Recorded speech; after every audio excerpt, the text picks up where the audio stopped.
thanks so much for joining in for today's episode.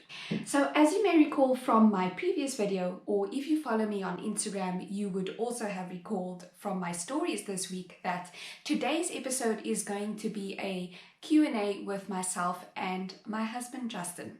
So this is his debut on my channel. And on Instagram, I collected your questions that you have posed to the two of us, and we'll be answering those for you today. So if you are new around here, just to give you a bit of a background about myself, I'm a management consultant for an MBB firm, and my husband is an investment banker. So some people call us a power couple. I would just say that we're both very ambitious individuals, and we thought it would be a really cool opportunity for us to share how we manage to make things work, both working in such hectic, demanding jobs. Anyways, so that's enough from me. Let's go down and get him.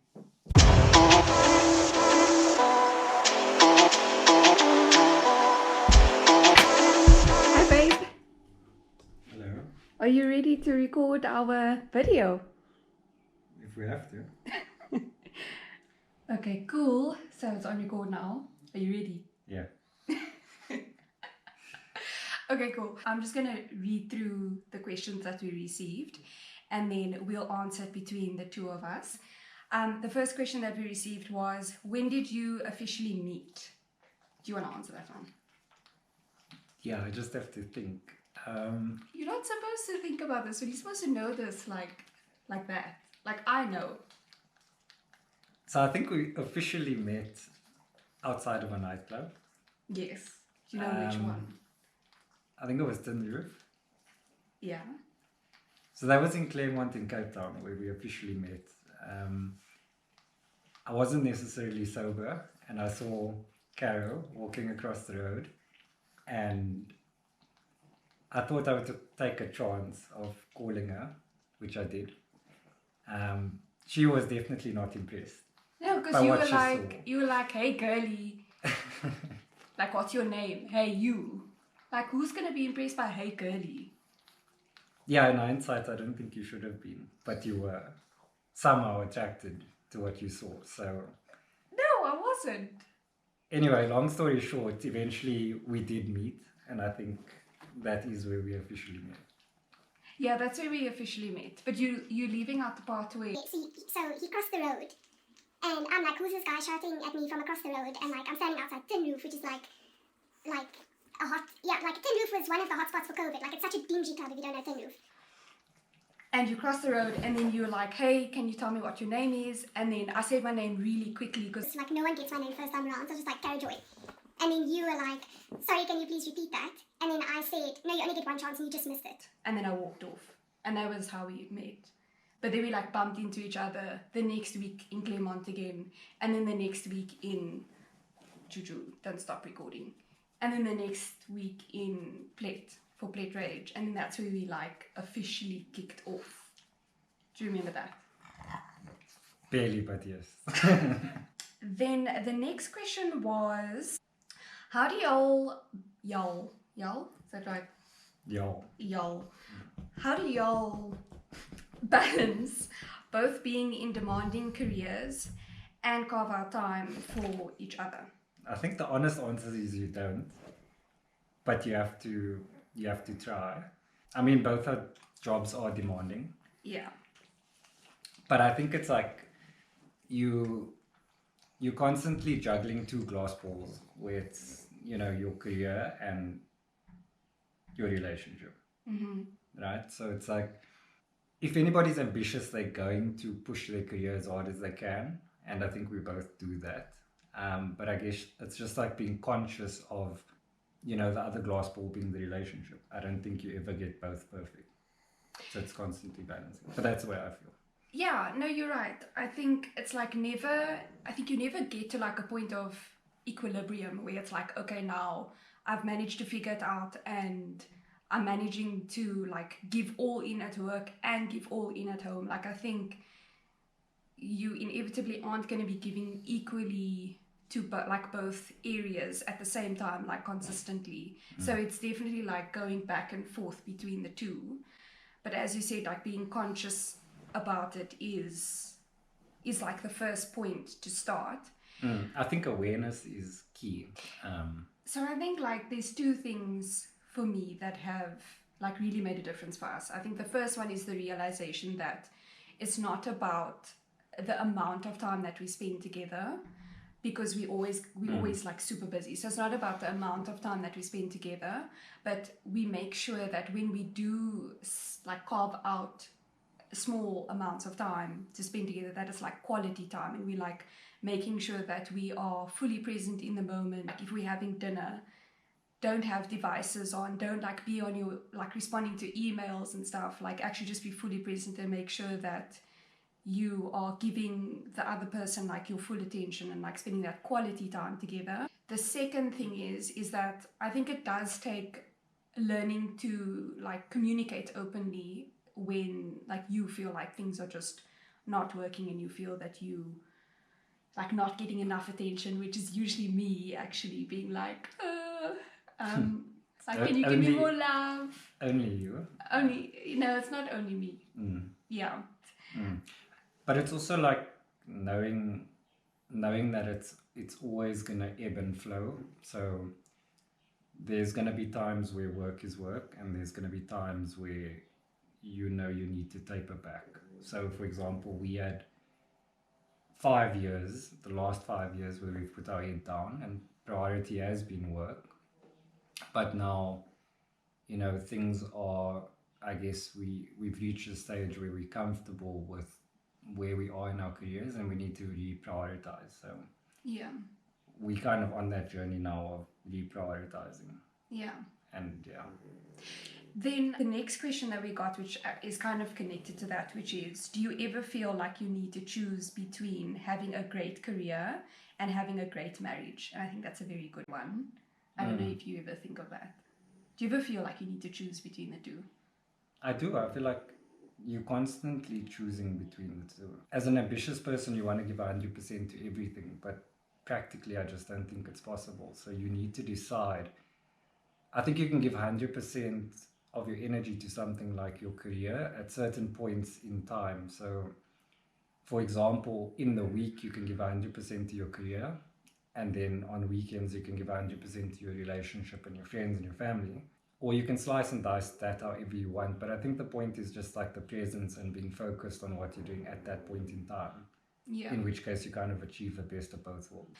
Like as a woman, this was quite a big thing for me mentally, because the point where I was growing up, it looked like if you as a woman wanted to pursue your career and be super, like you're ambitious and you want to pursue your career and be very successful, that you couldn't do the marriage and the family front.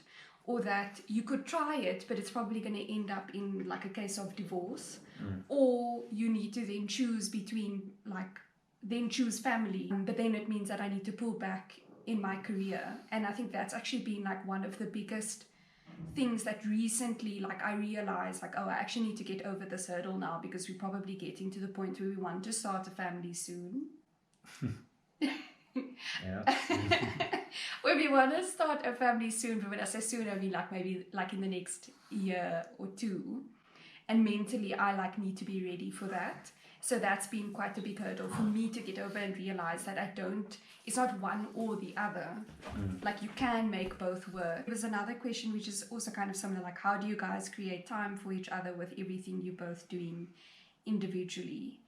And then the other question, which is how do you manage to find time for each other with such demanding jobs? So it's like all basically all the same. same. I think it's just a choice. I mean, it's up to you to prioritize what you want to do and how you want to be viewed, right? So if you want to be the world's best investment banker, then you're going to have to put in the time for that and understand that there's sacrifices to that, or the best management consultant, or the best entrepreneur. I mean, it's going to suck everything out of you. But understanding what the costs are of that greatness in that area is probably the most important thing, because like I say, there's always a trade-off to something. So I think that's individually, those are the decisions that you're constantly needing to make.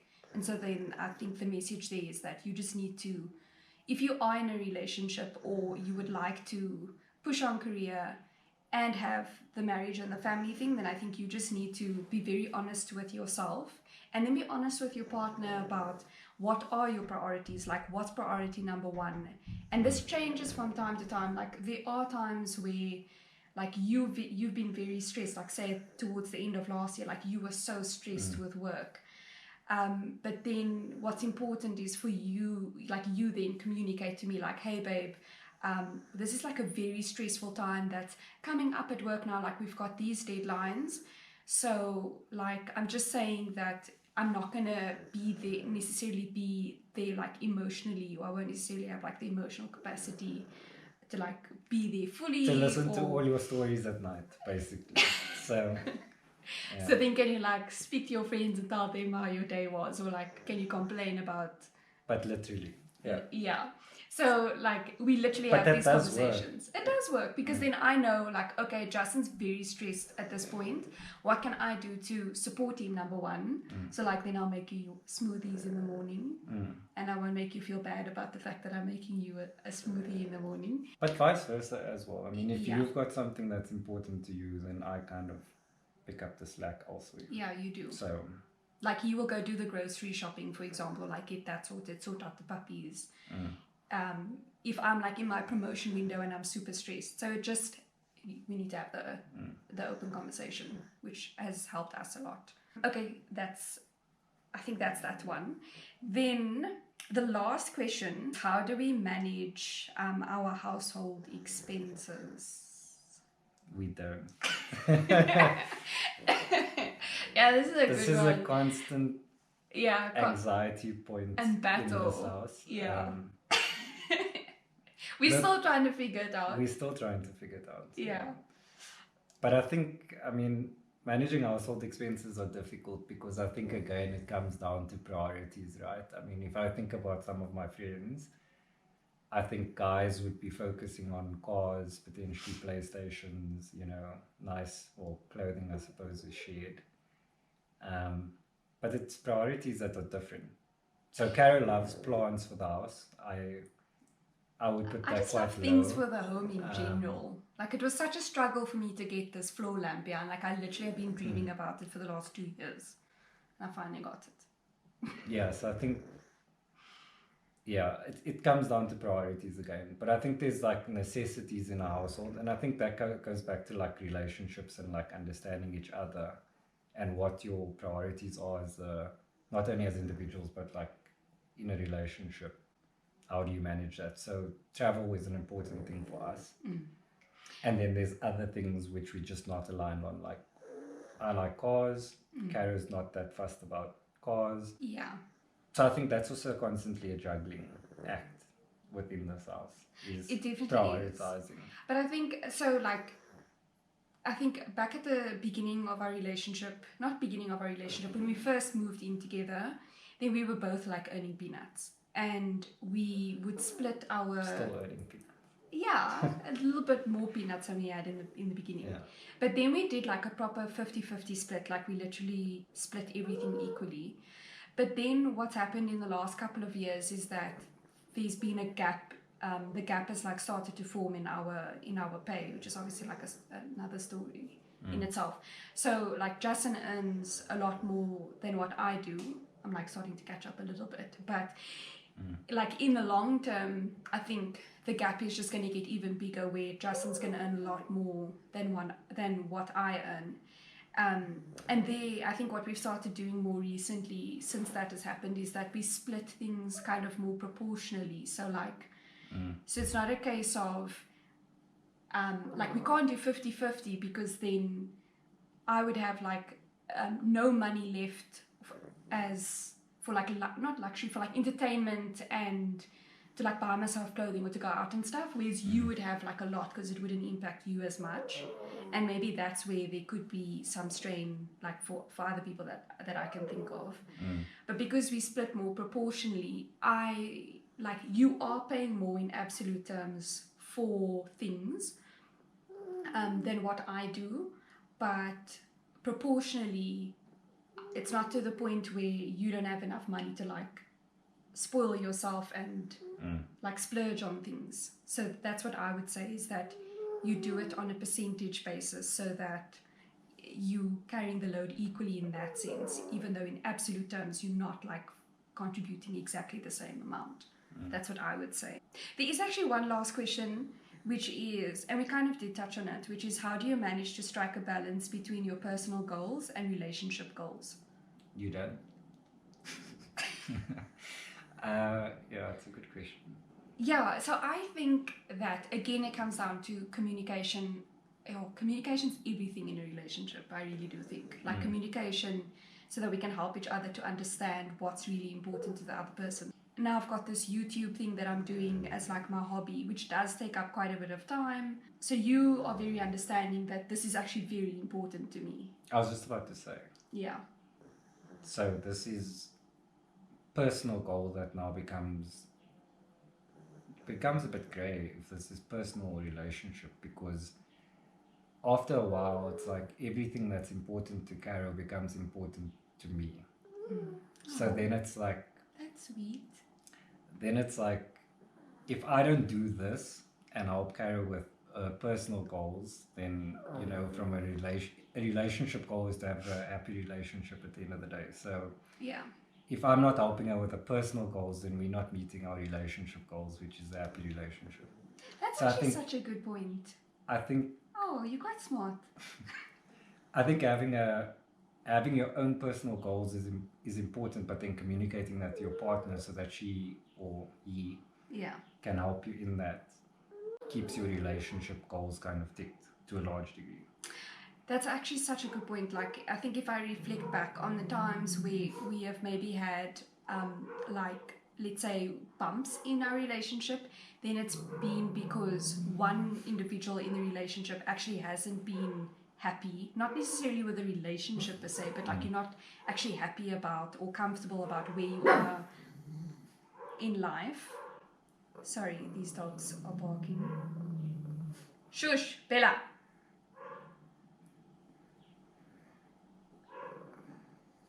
Let's continue. So if I reflect back to times where we've had bumps in our relationship, I definitely think it's because as an individual, like the one person in that relationship is maybe not happy with where they are at that point. And so I think that's how like we've a constant yeah, issue. and that's is when how one person's not meeting their goals. I think that's more Yeah. important than when they are. Is like when one person's not meeting their goals and not feeling motivated. and yeah, how like do not you deal happy with as an that? individual, Yeah. because then you can't show up and be like happy for your partner. And like you're not a nice person to be around if you're like moping and like that's then bad energy for you. Yeah. For example, if I'm like not happy, which was the case towards the end of engineering when I then decided to make that career switch. And so I think that's also why like you've been very supportive of me, because you realize that if I'm happy with where I'm at, then I'm inevitably going to be happier in our relationship.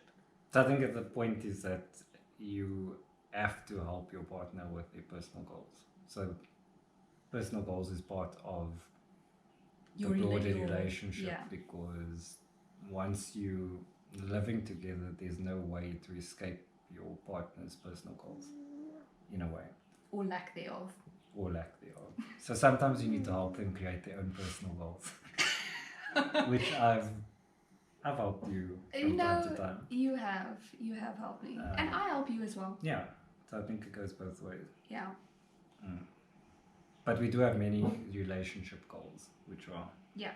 specific to our like things we want to achieve. So Cool. So those are all of the questions. I think that actually was a lot. Like we did a lot of talking.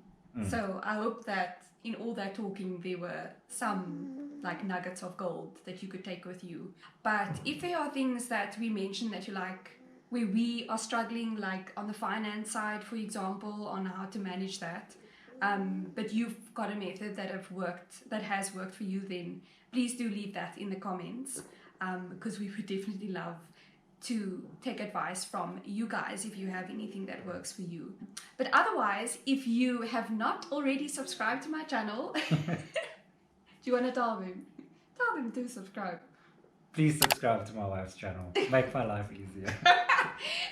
Please subscribe to my channel and give this video a big thumbs up. Also, if you want to see more of Justin, then also leave that in the comments so that we know whether he did a good enough job in his debut.